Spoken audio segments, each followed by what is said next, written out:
the Yoga Focus podcast. If you'd like to leave me a comment or a question, you can go over to my YouTube channel at Laura G Yoga and leave a comment under the video format of the podcast. Or you can go onto my Instagram, which is also at Laura G Yoga, and leave me a question or send me a direct message on there. Hey everyone, welcome to the Yoga Focus podcast. Today we're going to be doing a yoga whiteboard that is all about sleep and how to get better sleep, which I think is a really important topic right now. Making sure that we sleep well, because sleep is so tied to our immune function and our overall health. But specifically we're going to be talking about how yoga therapy, or a lot of this stuff is actually taken from what I do as an occupational therapist. When I'm evaluating somebody, I will almost always ask how well they're sleeping, if they have trouble falling asleep, or if they have trouble staying asleep for a full night. That's really important information for me, because the way that you sleep at night is going to strongly impact the way that you function during the day, right? If you're tired, your brain isn't going to function the same way. You're not going to have the energy to do things. So sleep is what I call a cornerstone in our whole picture of wellness. And another exciting thing is that today we have our first official sponsor for the podcast, which is really exciting. I don't take those kind of things very lightly because I'm pretty particular about the businesses that I support and promote. But today we are sponsored by White Lotus Home, which is a great company that makes organic bedding and all natural materials related to sleep. Mattress toppers, bedding, pillows, duvet covers, all with organic natural materials, and it's all handmade in the US. So that is something that I find to be really important, that when you're sleeping, you need to have natural materials around you, because those are the things that are touching your skin. In the last episode, when we were talking about the layers of our being and that really close physical environment, the things that are literally touching us, being something that we need to think about on a daily basis, and make sure that the things that are touching us, especially for 8 hours every night, are natural and healthy. So go ahead over to check out White Lotus Home, and at the end of the episode I'm going to have a coupon code for you if you'd like to get yourself some organic bedding or maybe a new pillow. So back over to the whiteboard. There's a lot that I was trying to fit on here. There's a lot of things that if somebody comes to me and says, yeah, I am having trouble sleeping, I'm either having difficulty falling asleep, or I'm not staying asleep through the night, or maybe they are sleeping, maybe they're sleeping too much and they're waking up the next day not feeling refreshed. That's an important thing, because not all sleep is created equal. We might be in that state of sleep, but you're not going deep enough where you wake up and feel refreshed the next day. So all of those are things that you want to think about. And I'll actually jump down to the bottom here, going a little bit out of order, but one of the first things that I like to suggest to somebody who is having some sleep challenges is to keep a sleep journal. Write down things like what time you're going to bed, how you felt before you went to bed, how many hours did you sleep, did you wake up at any point during the night, were there any thoughts that were keeping you awake during the night?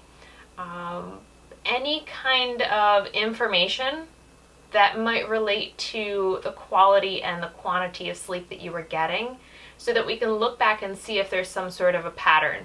Now, as we go through the rest of the board, you'll get some other ideas of exactly what you want to think about or keep track of when you're talking about your sleep patterns. But first, I'm just going to start over here. The qualities that we're trying to create for you to sleep well is dark, quiet, cool, and comfortable. The dark part is important. We're going to talk a lot about light exposure and what light exposure does to our brain and our nervous system. We are basically on this 24-hour cycle as humans, because we live on the earth and the earth is on a 24-hour cycle of light and dark. And the way that we set our clock is based on the sun going up and the sun going down. So we are very sensitive to light input and light changes. When it is dark, that signals to us that we're supposed to be sleeping. So for some people, that might mean having blackout curtains to really keep your bedroom dark, or putting an eye mask on so no light is coming in and bothering you. The quiet part might involve something like wearing earplugs, especially if somebody else is on a different sleep schedule than you and they might wake you up. I'm a really light sleeper, so the quiet part is important for me. If there's any noises or anything, I'll wake up pretty easily. So especially when I'm camping, I've figured out that I have to wear earplugs, or every little twig snapping in the middle of the night, I'll be awake. So the quiet part is important. Now, it doesn't have to be completely quiet. Some people do really well with white noise. You can have like ocean sound or rain sound. I love the sound of rain when I'm trying to sleep. The idea is it's something kind of monotonous that just blends into the background, and there aren't any loud noises or changes in sound that would startle you. It needs to be something pretty consistent, but that just helps to drown out background noise, especially if you live in a city or something. The white noise can be really super helpful. Okay, the next one down there is staying cool. And that might seem kind of strange at first because we like to pile blankets on, or at least I like to pile blankets on when you're sleeping. But you want to make sure the overall temperature of the room is a little bit on the cool side, because what happens with our body is we're slightly warmer during the day and we get slightly cooler at night, and that cooling effect is important to get deep restorative sleep. So make sure that you're not getting hot and like sweating and throwing off the blankets. That's something that can impact how good quality your sleep is, making sure that the room is cool enough that you are comfortable. Okay, and that brings us to comfortable. So having a good mattress, having a good pillow, really nice, soft, fuzzy blankets. You should just love your bed. I mean, it should be like this wonderful, blissful experience getting into your bed where you're just floating on a cloud. And that brings us over to here where I wrote, I like the bedroom, and especially your bed, to be your sleep sanctuary. That room is all about calm, relaxing, settling, comfortable. And part of creating a really good sleep sanctuary is not having a TV in your bedroom, not having a phone in your bedroom, nothing that's going to wake you up or pull you out of that relaxed state. It's painting your room with colors that are very relaxing, maybe not a bright red wall in the room where you're sleeping. Think like very mellow spa colors, light blues, light greens, things that are calming. Not putting work and things that might make you feel more stressed in your bedroom. Have a separate office that is not in the same room where you sleep to do your work. You don't want to really mesh those two things together. Don't sit on your bed and do work, because your brain is really good at forming habits and patterns, and we don't want your brain to associate the bed with work. We want the bed to be just for sleep or just for sex. Those are the only two activities that are supposed to happen on that surface that you sleep. So let's go over and talk about habits and routines related to sleep. I mentioned that as humans we are on this general 24-hour cycle, because that follows the 24-hour cycle of the earth that we live in. So we are really supposed to be very in tune with that light-dark pattern, because we were created to live on this planet. There's a lot that goes into that in terms of chemical changes and hormonal changes for us to be awake during the day and asleep at night.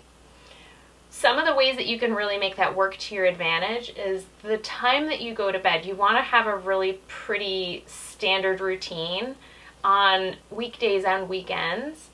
The best time to try to go to sleep is between 9 and 10:30. And that's because of the hormonal changes that are happening in your body.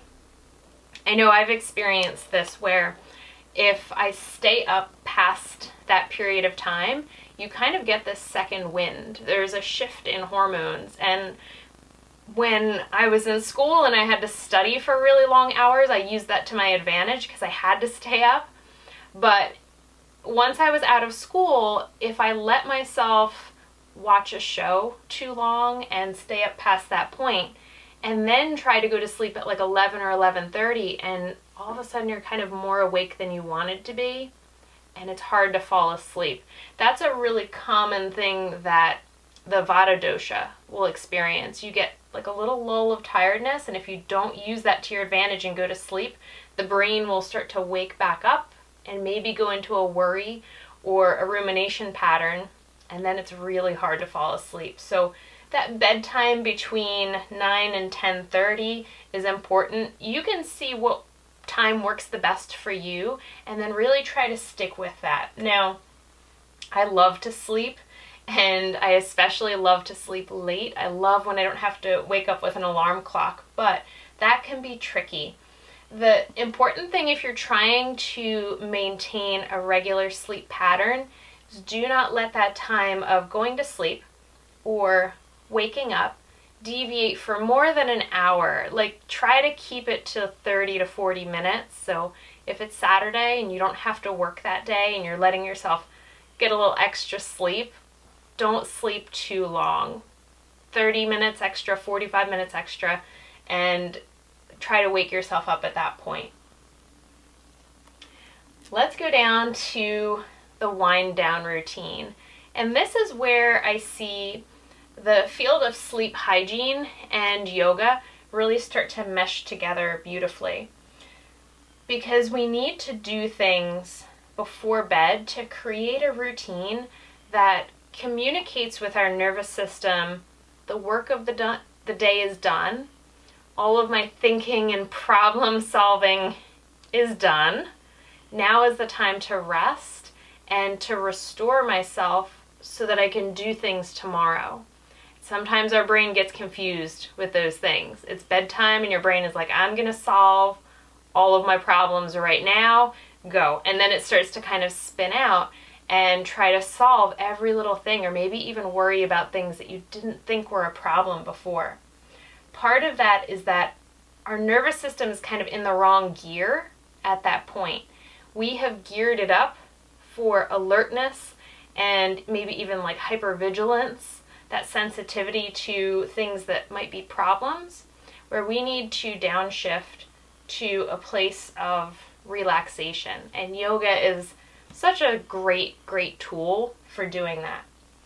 So over here in that center column, I wrote a few things that I like to work into that wind down routine.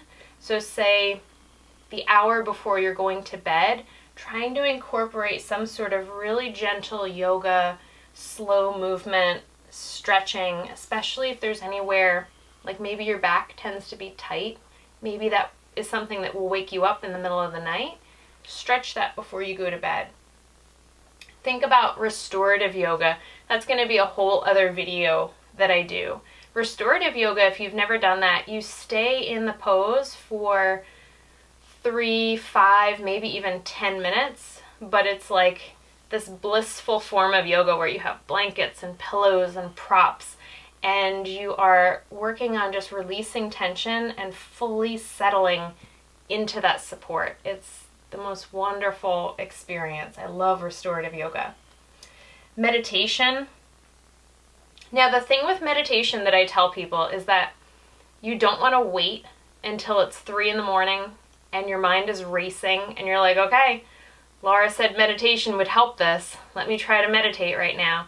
Don't wait until you get to that point to try to learn how to meditate or to work on your meditation skills. You really need to work on those skills of concentrating and directing your thoughts before you get into that situation where you really need that skill. It's that process of practicing and building that technique and learning which techniques really work the best for you too, because then you're going to know when you get into that situation where you need something to help you to calm down and to help you to concentrate, you'll know which skill to use. So yoga, meditation. The next one on that list is body rolling. And I'll do a whole other video on this one, but I like the yoga tune-up method with Jill Miller, or her book is the role model method, where you take a ball about the size of a tennis ball and you roll out some of the muscles in your back, your neck, your hips, your shoulders, whatever you feel like is tight. You roll out those areas, and through that process of rolling the muscles, your body starts to really calm down. Think about the effect if you've ever had a massage.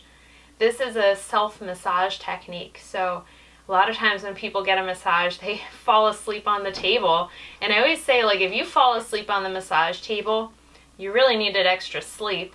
But a lot of times, if you aren't sleeping well at night, that's telling me that your nervous system is having trouble going into that relaxation response.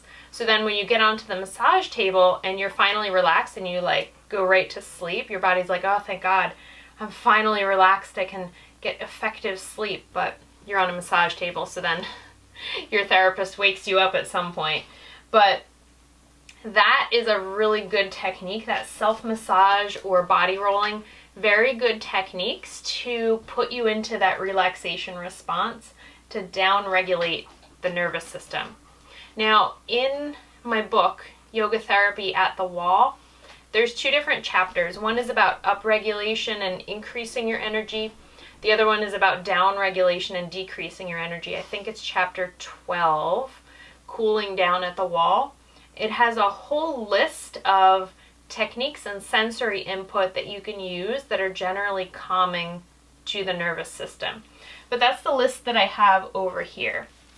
How can we create input for the nervous system that communicates that message that everything is good, you are safe, you can calm and restore yourself? Think about the things that you're seeing. So sight, I'm going to jump back up here to the idea of light exposure. If you can get natural sunlight on your face first thing in the morning, as soon after you wake up as possible, that really helps to set that internal clock of, oh, okay, right now it's awake time. Right now I'm supposed to be doing things, I need to be alert and energized. That is so helpful at setting that internal clock. But I also like to go outside at lunchtime and get some sun exposure at lunch. Anytime really during the day when the sun is out that you can sit next to a window. If you're inside, sit by a window where you get natural light, or go outside any opportunity that you get to expose yourself to natural light.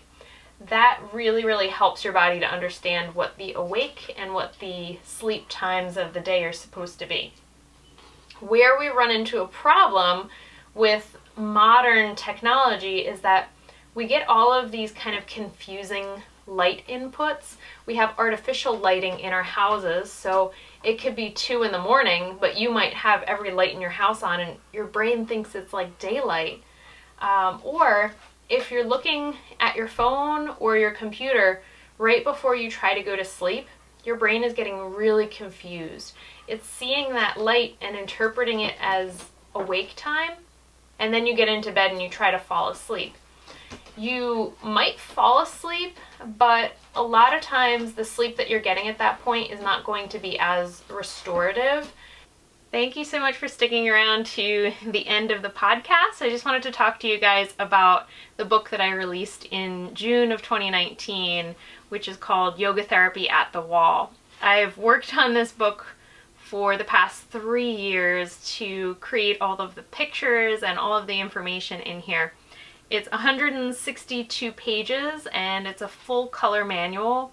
The chapters are broken down by body parts that we focus on, using the wall to help us learn about different movement patterns and how to change some of the yoga postures to have a specific therapeutic focus.